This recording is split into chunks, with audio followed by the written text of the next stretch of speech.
Facebook profile বা পেজে হঠাৎ পে আউট সেটআপ অপশনটি দেখে ঘাবড়ে গেছেন? বিশ্বাস করুন, ঘাবড়ানোর কিছু নেই, বরং এটা একটা দারুণ সুখবর। এর মানে হলো আপনাদের মনিটাইজেশনের দরজা একেবারে খুলে গেছে। কিন্তু আসল চ্যালেঞ্জটা শুরু হয় ঠিক এখানে। এই সেটআপটি করার সময় ছোট্ট একটা ভুলও আপনাদের কষ্টে উপার্জিত অর্থ আটকে দেওয়ার জন্য যথেষ্ট, কারণ ফেসবুক সাধারণত দ্বিতীয়বার ভুল সংশোধনের সুযোগ দেয় না। তাই আজকের এই নির্দেশিকায় আমরা ধাপে ধাপে পুরো সেটআপ প্রক্রিয়াটি এমনভাবে বিশ্লেষণ করব যাতে নতুন ক্রিয়েটাররা কোনোভাবেই এমন কোনো ভুল না করেন। চলুন পুরো প্রক্রিয়াটা একেবারে জলের মতো সহজ করে বুঝে নেওয়া যাক। তো চলুন শুরুতেই এক নজরে দেখে নিই আমাদের এই পুরো প্রক্রিয়ার 5টি মূল ধাপ। এগুলো হলো 1. প্রয়োজনীয় ডকুমেন্টস প্রস্তুত করা, 2. বেসিক ইনফো ও বিজনেস টাইপ নির্বাচন, 3. ঠিকানা ও PAN details, 4. Payment method setup এবং সবশেষে 5. Tax information. প্রথমে আসি আমাদের 1 নম্বর ধাপে, এসেনশিয়াল ডকুমেন্ট প্রিপারেশন বা প্রয়োজনীয় ডকুমেন্টস প্রস্তুত করা।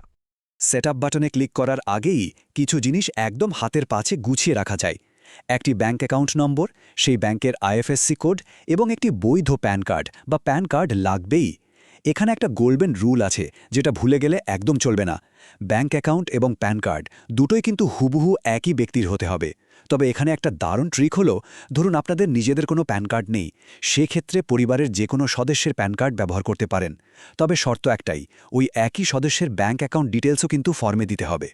এবার চলুন যাই দ্বিতীয় ধাপে, বেসিক ইনফো ও বিজনেস টাইপ নির্বাচন। ডকুমেন্টস তো রেডি হলো, কিন্তু ফর্মে তথ্য পূরণ করতে গিয়ে প্রথম দিকের সাধারণ ঘরগুলোতেই লুকিয়ে থাকে সবচেয়ে বড় বিপদের সংকেত। ফর্মে লিগ্যাল ফার্স্ট নেম এবং ডেট অফ বার্থ দিতে গিয়ে অনেকেই নিজের ফেসবুক প্রোফাইলের নাম বা জন্ম তারিখ দিয়ে দেন। এটা একেবারে ভুল পদ্ধতি। এখানে ঠিক সেই নাম এবং জন্ম তারিখটি ব্যবহার করতে হবে যা সরাসরি আপনাদের প্যান কার্ডের মতো সরকারি ডকুমেন্টে ছাপা আছে। সোশ্যাল মিডিয়া প্রোফাইলের নামের উপর ভরসা করলে ভেরিফিকেশন কিন্তু কোনোভাবেই সফল হবে না। নামের ক্ষেত্রে আরেকটি বড় কনফিউশন তৈরি হয় মিডল নেম পূরণ করতে গিয়ে। অনেকেই ভাবেন এই ঘরটি পূরণ করা বোধহয় বাধ্যতামূলক। ব্যাপারটা আসলে খুব সিম্পল।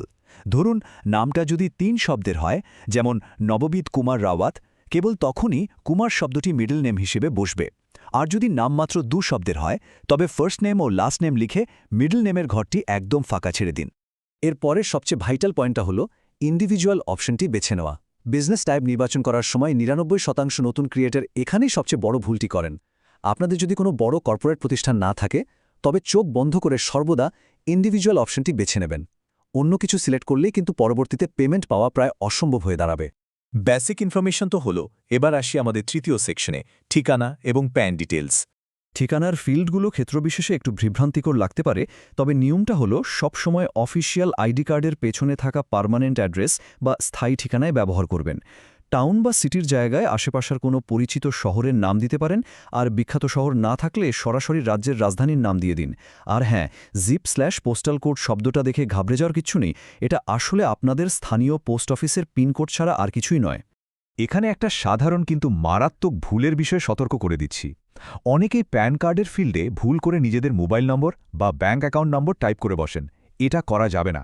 সঠিক পদ্ধতি হলো এখানে অ্যালফানিউমেরিক প্যান নম্বরটি হুবহু টাইপ করা, আর এর ঠিক নিচেই যে জিএসটি বক্সটি আছে সেটা নিয়ে একদম মাথা ঘামাবেন না, ওটা সম্পূর্ণ ফাঁকা রেখে দিন। চলুন এগিয়ে যাই 4 নম্বর ধাপে, আর এটাই সবচেয়ে রোমাঞ্চকর, পেমেন্ট মেথড সেটআপ। ঠিকানা ও প্যান ভেরিফিকেশন তো হলো, কিন্তু টাকাটা আসলে হাতে আসবে কিভাবে? ছকটা একটু খেয়াল করুন। ওয়্যার ট্রান্সফারের থ্রেশহোল্ড হলো $100, যা ইউটিউবের নিয়মের মতোই। অন্যদিকে পেপাল এশিয়ান ক্রিয়েটরদের জন্য খুব একটা সুবিধাজনক নয়, কিন্তু ব্যাঙ্ক ট্রান্সফার নির্বাচন করলে মাত্র $25 উপার্জন হলেই পেমেন্ট রিলিজ হয়ে যায়। তাই দ্রুততম সময় আয়ের মুখ দেখতে ব্যাঙ্ক ট্রান্সফার সিলেক্ট করে সেখানে ব্যাঙ্ক অ্যাকাউন্টের নম্বর ও আইএফএসসি কোড সঠিকভাবে বসিয়ে দেওয়াই সবচেয়ে বুদ্ধিমানের কাজ। এবার আসি আমাদের একদম শেষ আর সবচেয়ে সেন্সিটিভ ধাপে, ট্যাক্স ইনফরমেশন সম্পূর্ণ করা। শুনলে অবাক হবেন, এই ধাপটা স্কিপ করলে বা এড়িয়ে গেলে আপনাদের উপার্জিত অর্থের প্রায় 50% পর্যন্ত কেটে নেওয়া হতে পারে। ফর্মটিতে মার্কিন যুক্তরাষ্ট্র বা ইউএস কেন্দ্রিক অনেক প্রশ্ন থাকায় ঘাবড়ে যাওয়াটাই স্বাভাবিক। তবে ভয় নেই, প্রথম ধাপে ইউএস সিটিজেন এবং অ্যাক্টিং এজেন্ট দুটো প্রশ্নেই সরাসরি নো সিলেক্ট করবেন। এরপর কান্ট্রি অফ সিটিজেনশিপ হিসেবে নিজ দেশ, যেমন ইন্ডিয়া নির্বাচন করুন। আর তৃতীয় ধাপে খেয়াল রাখবেন যেন I have a non US TIN বক্সটিতে টিক দেওয়া থাকে, কিন্তু এর নিচের ইউএসটিআইএন বক্সটিতে কোনোভাবেই যেন টিক না পড়ে। ফর্ম পূরণের এক পর্যায়ে যখন জানতে চাওয়া হবে যে যুক্তরাষ্ট্রের ভেতরে কোনো পরিষেবা দিচ্ছেন কিনা, তখন স্ক্রিনে দেখতে পাওয়া এই 0% বা 0% অপশনটি নির্বাচন করবেন। এর সোজা মানে হল আপনাদের সমস্ত কাজ যুক্তরাষ্ট্র বা ইউএসের বাইরে থেকেই পরিচালিত হচ্ছে। এবার আসি একটা অদ্ভুত ভুলের কথায়। ফর্মের একদম শেষে সিগনেচারের জায়গায় একটি তারিখ অটোমেটিকভাবে দেওয়া থাকে, যেটা মূলত আজকের তারিখ। অনেকেই ভুল করে এই তারিখটা মুছে নিজেদের জন্ম তারিখ বসিয়ে দেন, আর সাথে সাথে সিগনেচার রিজেক্ট হয়ে যায়। সঠিক উপায়টি হলো বর্তমান তারিখটি যেমন আছে ঠিক তেমনই রেখে দেওয়া। শুধু সিগনেচারের বক্সে আগে ব্যবহার করা একদম সঠিক লিগ্যাল নেমটি টাইপ করে সাবমিট করলেই আপনাদের ট্যাক্স ইনফরমেশন সাকসেসফুলি কমপ্লিট হয়ে যাবে। ব্যাস, এই সহজ ধাপগুলো পার করলেই আপনাদের পেআউট অ্যাকাউন্ট সম্পূর্ণ সুরক্ষিত এবং ভেরিফাইড। পেমেন্ট নিয়ে আর কোনো টেনশনই রইল না, এখন শুধু কন্টেন্ট তৈরির পালা।